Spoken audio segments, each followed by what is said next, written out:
Okay,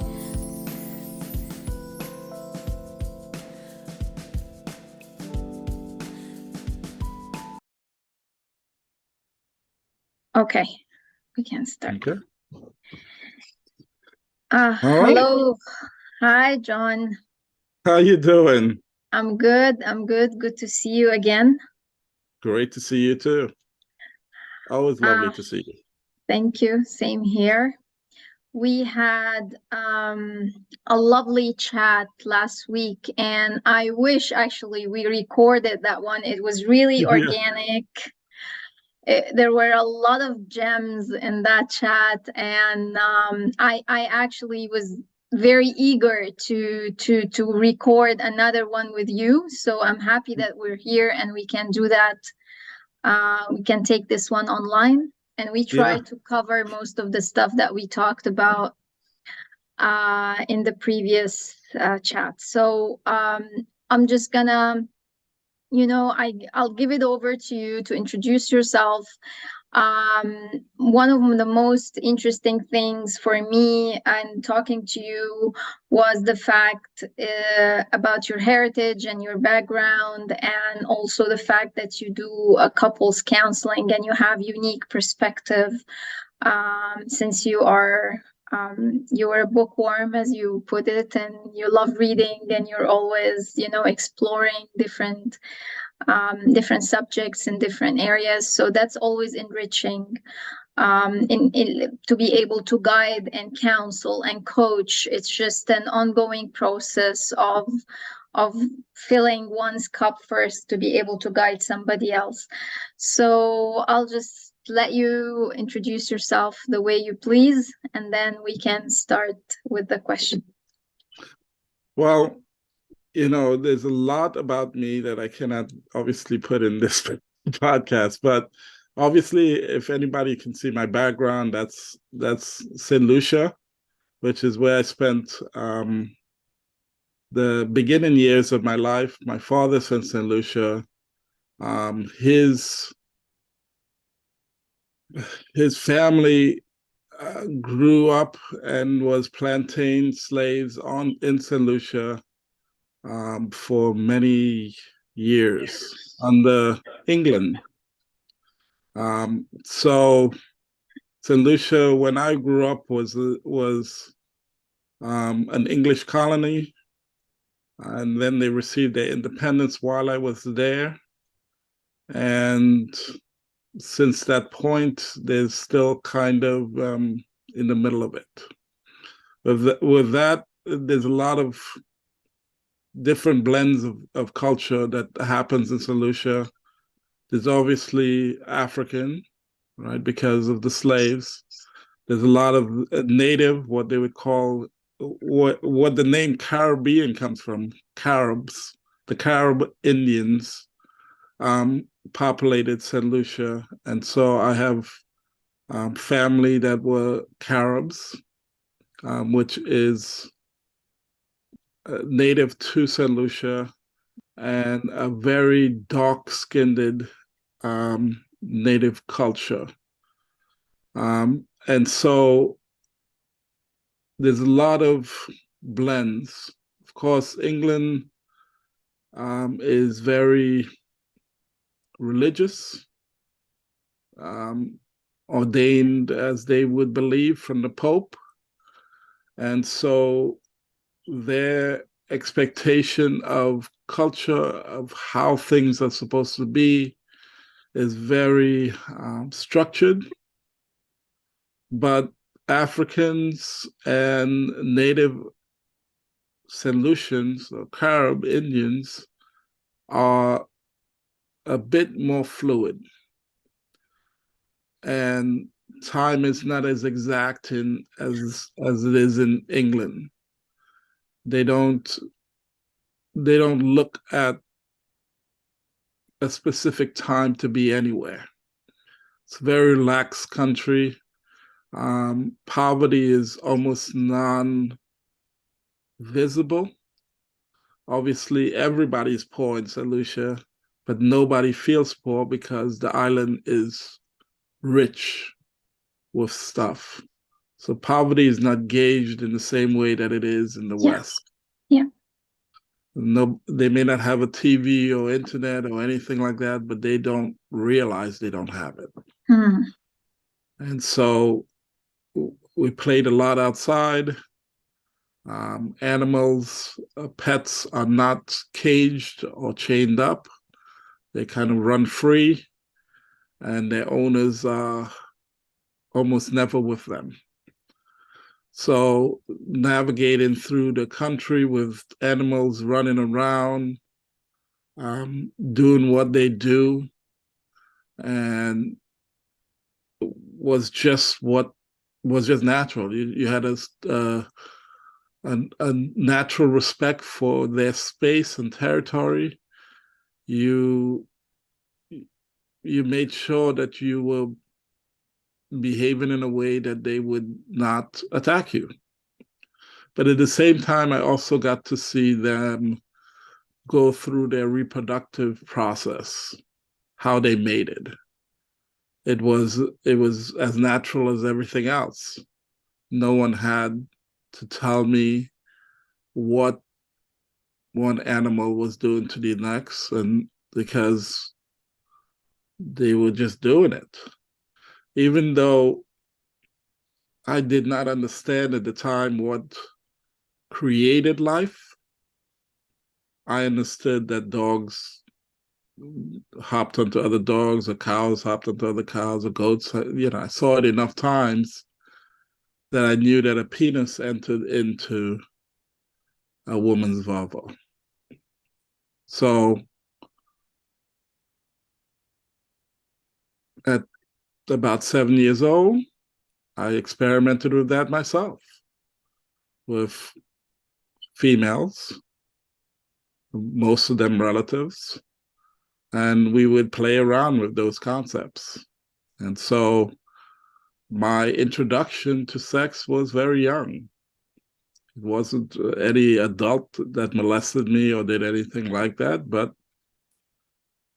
I did not know anything other than I didn't know any life outside of having sex with women.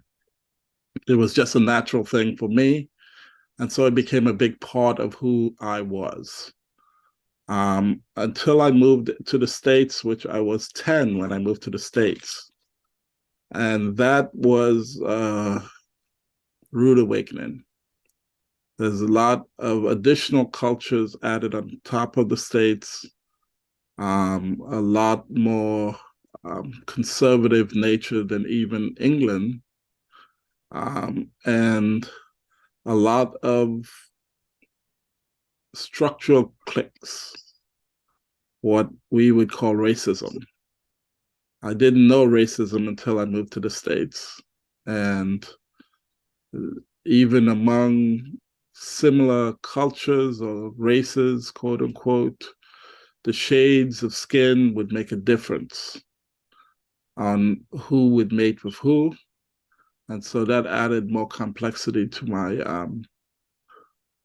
my hunt, as it were, because I at that point puberty hit, hormones are flowing, and I am eager to um, have sex, and I did. I had a lot of sex with a lot of different girls um, on a very regular basis, and so that I did until I was 15. I have a question, John. How did your like how did the life on the island until you were 10, um generally, how would somebody from a similar heritage or perspective approach sex and relationships from somebody who was born into a mainstream culture and society? How does that affect the approach to sex and relationships? Well, in Saint Lucia, sex is not as serious as it is in the US. Um, most people are having sex without the benefits of marriage, and most families are a combination of different sexual partners that have created different kids and family. A brother and sister is not likely to have the same father in most cases. He would have produced offsprings with multiple women. My father's father had 50 something different kids with different women throughout multiple islands, including Saint Lucia, for example. My grandmother's father had over 100 different offsprings from different women throughout the Caribbean, South America, and Europe. And so it's fairly normal for men and women to engage in sexual acts that are not um, within a structure of marriage or serious relationships. There's some moves towards that. My father was determined to change it. He any information we got about his father came from his mother. As far as he's concerned, that he does not have a father. That was his attitude towards his father. To this day, that's what he will say. There's no such thing as his father. Doesn't exist. So he was determined that if he had children, it would be within the structures of a marriage, and that he would remain in this marriage for the duration of the child rearing years. And he did. He got married, had his kids, and stayed married no matter what happened within that marriage. And a lot happened within that marriage. So I have another question. So does the fact that women, from what you're saying, I don't think there was a contraception, of course, back then, or any kind of like, all these, pregnancy prevention methods. So Mm-hmm. I was, that was not deterring for women. That did not scare women off, like they would have, because these are actually the prime years of sexuality. Is like, I think between 15 and 25 is the prime Mm-hmm. years of the sexuality and exploring sexuality and hormones. Mm-hmm. So that was not something that deterred women, like being pregnant. It did not, like in these societies, it was not really um feared. Well, in my generation and slightly before my generation, women were more careful. They could see the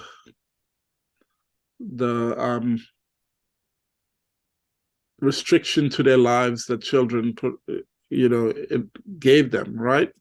So they were more careful with who they chose to be their partners and what structural relationships that they gave them.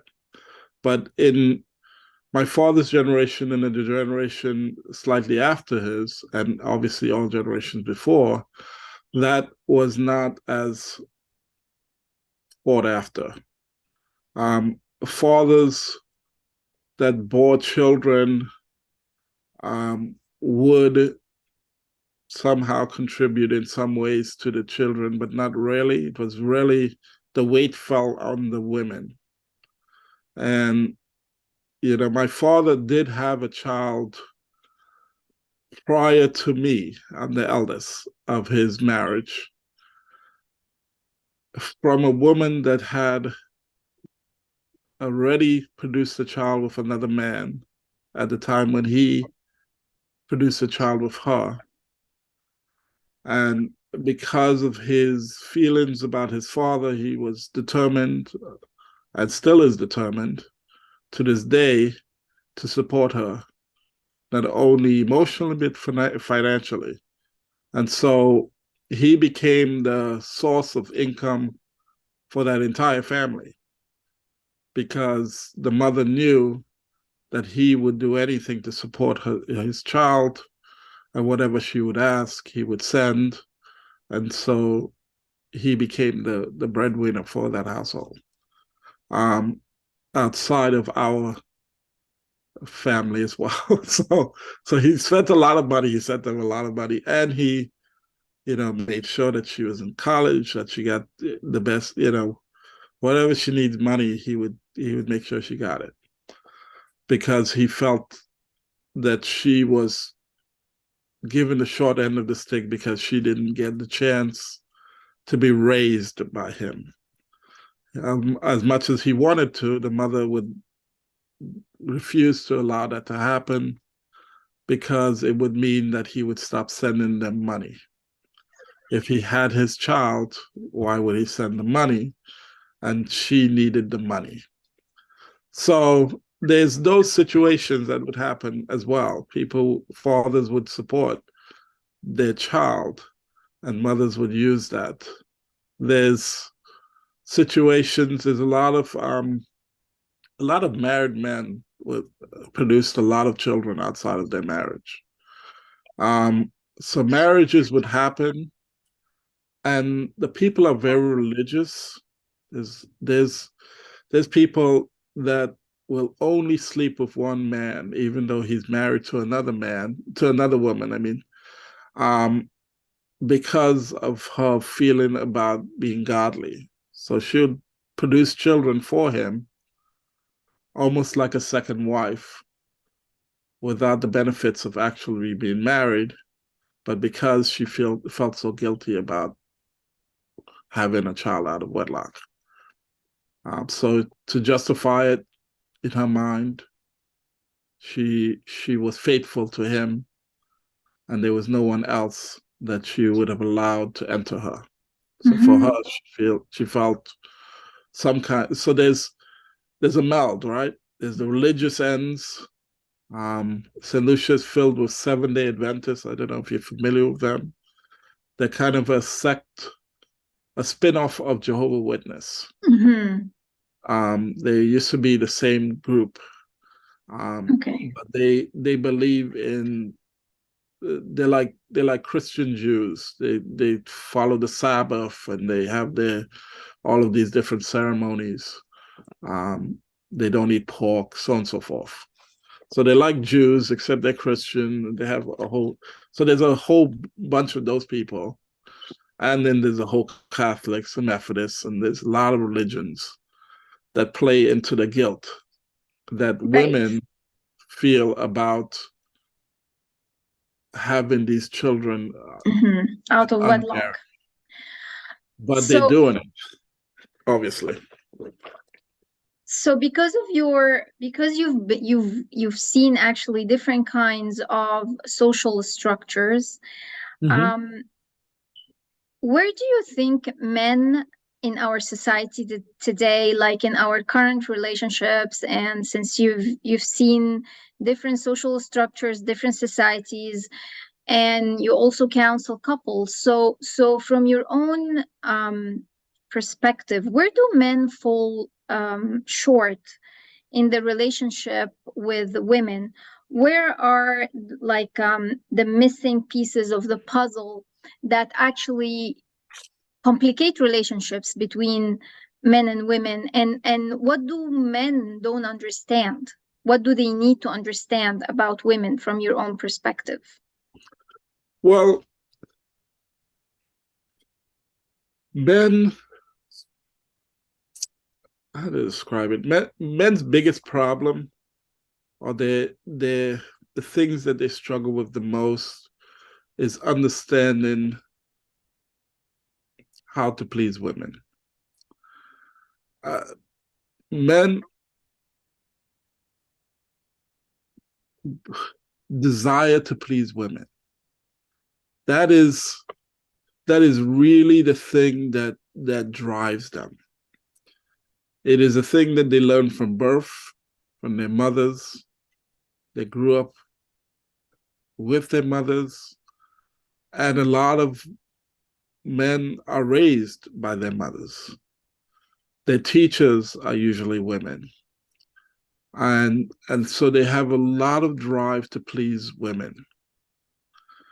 So their biggest, the thing that really causes a problem for them is when they are unable to please women, when they feel like they're not being successful. So when they start feeling that way, they stop trying to, because there's still the physical needs that they have. There's still the emotional connections that they have. Those are going to drive them no matter what. Their brain is going to pull them towards that pleasure center.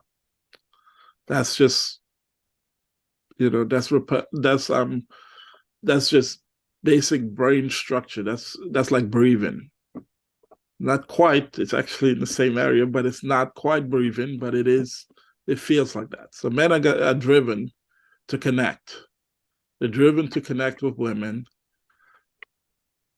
but they would love to please women.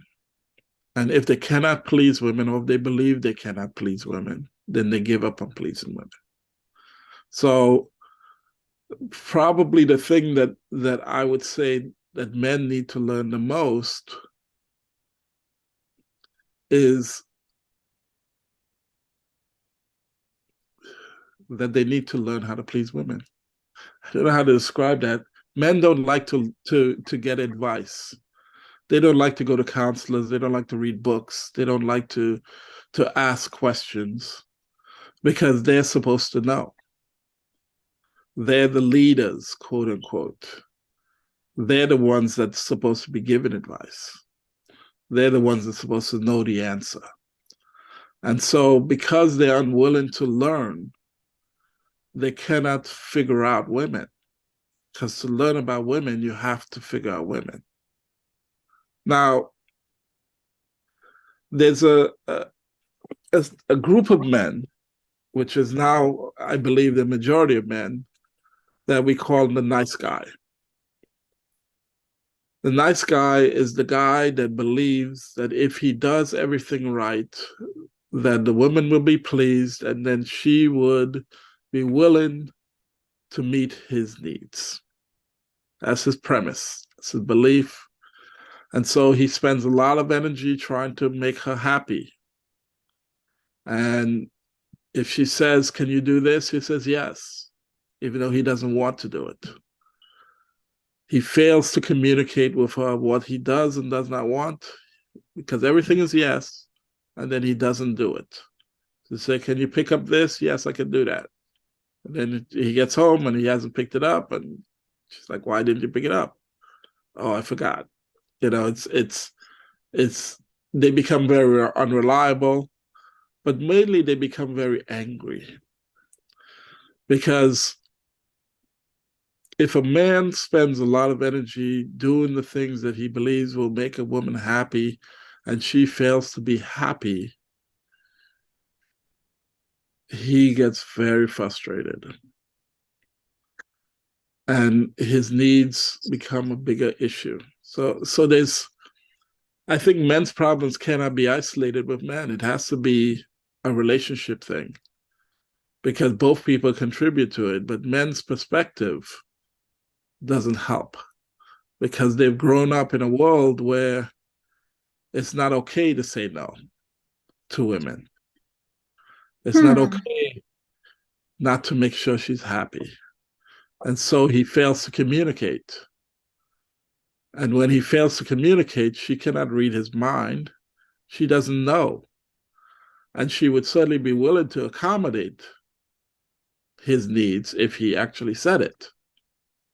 And when he fails to say it, then the communication becomes a mess. So if he expected to have sex with her because he did the laundry and he cleaned up the kitchen and he prepared this delicious meal and then does all of this and doesn't get sex, he gets very mad. It becomes a very frustrating situation for him. And in his mind, he did all of these things. Why is she being so difficult? Those would be the words he would actually use. She's just she's so difficult. I'm not able to please her. When if he had said, listen, I would love to have sex with you tonight. And he said, I'm going to prepare all of these things, make sure that you're comfortable, because I would love to have sex with you tonight. She would be prepared to get him there. Because women need a little bit more time. They're not like men. She may have been turned on by the fact that he cleaned up and she came home to a nice, calm place, but that doesn't mean that she's ready to have sex that night. That means that she still needs to shave and clean and get herself ready and get her mind ready. She may have been exhausted. She might want to take a rest and do it tomorrow, right? That might have been the plan. But by the end of the night, he would have done things that destroyed any chances of him getting it tomorrow. Mm-hmm. He got frustrated, he got upset, he started flipping out. How come you're so selfish? He says words that are going to be very hurtful and unable to be forgotten. So, sorry, go ahead. I thought you were no, finished. I'm done. Sorry. In our previous conversation, you also mentioned something about, because you said now that men are supposed to know the answers, men are supposed to lead, men are supposed to, so it's their ego that is stopping them from actually seeking help or asking for clarification if they don't understand. However, when we talked last time, you mentioned we talked about history, and we talked about how matriarchal societies are and how women are inherently superior in the sense of, because they are creators, just by the fact that it's just the fact that they have the womb, they are the incubators of a child, and that makes them more superior in some other ways. And you said that men also need to understand that about women, although so many women are not tapped into their power and they don't know about that. So can we talk a bit about this? Well, yes, I totally. Women are obviously.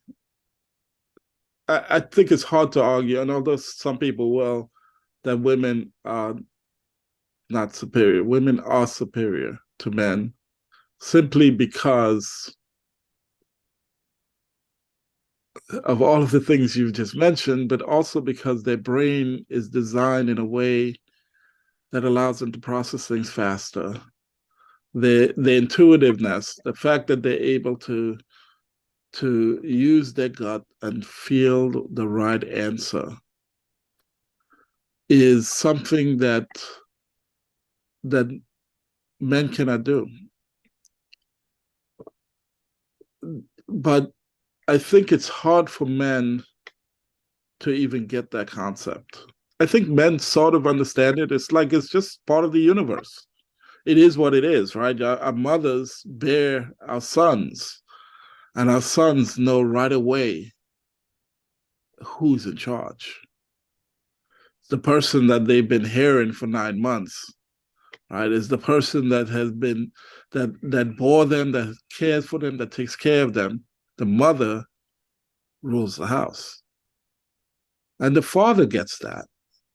But a lot of men spend a lot of energy trying to control, because there's a lot of fear that with that amount of power, that his needs may not get met.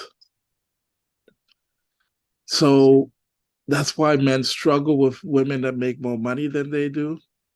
If a woman is independent and do not need him, that scares him. Because why would she entertain any of his desires? How could he be the good guy, the nice guy? How could he meet her needs in a way which would motivate her to want to meet his? So that's his fear. And a lot of men feel very insecure when that happens. And a lot of it is because they don't know better. Now, before, men used to teach men because they were in community.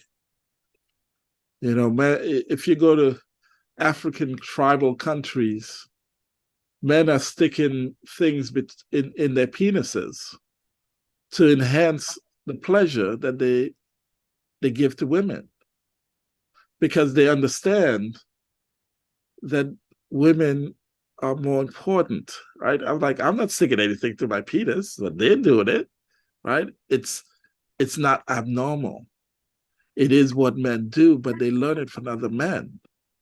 And the other men that are in men's lives are not the men that are helping them understand the value of women.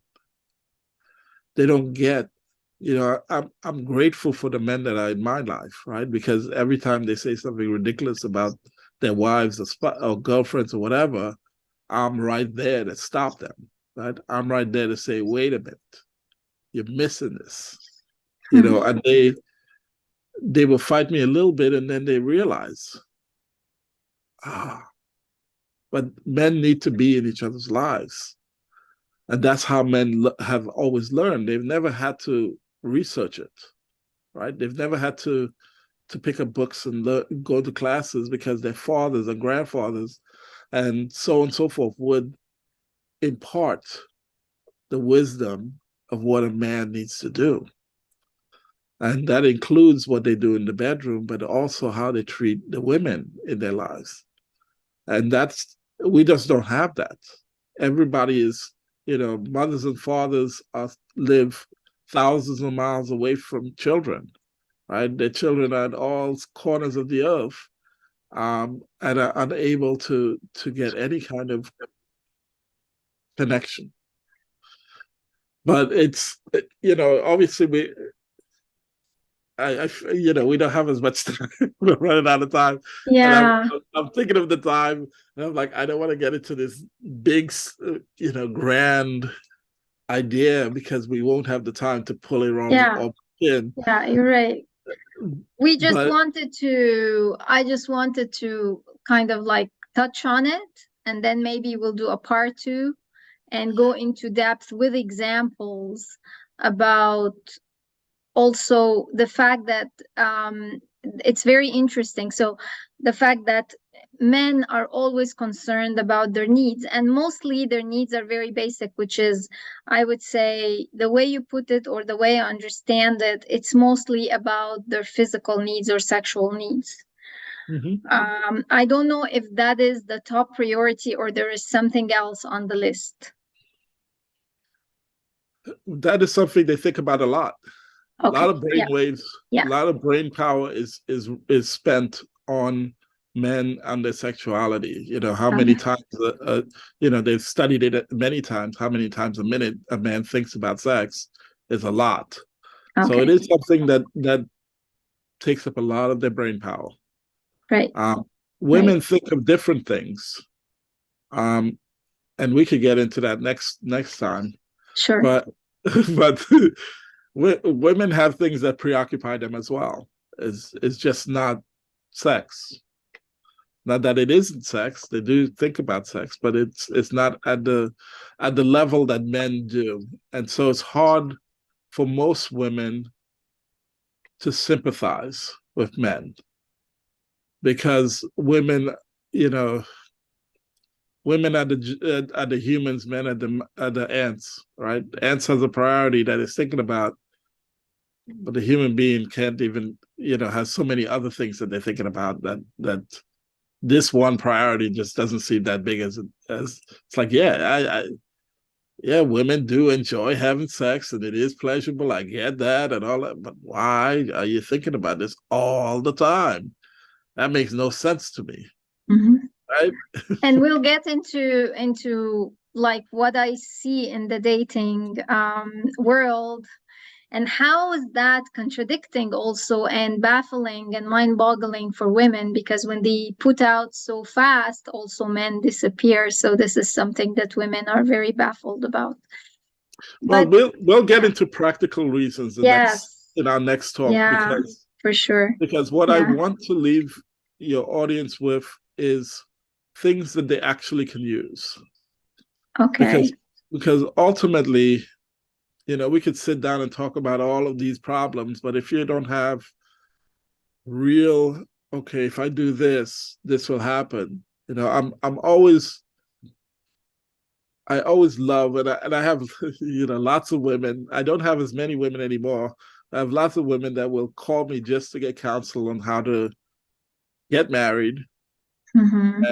and get themselves established. Sometimes they have a specific person in mind that they want to get them to funnel in to get married, and sometimes they don't. But I've been able to help a lot of these women with very direct, practical things that help them help men move into the place that they want them to. Yes, So, that would be very helpful, I guess. That would be very so, helpful. Yes. so we will definitely get into that. Okay, sounds great.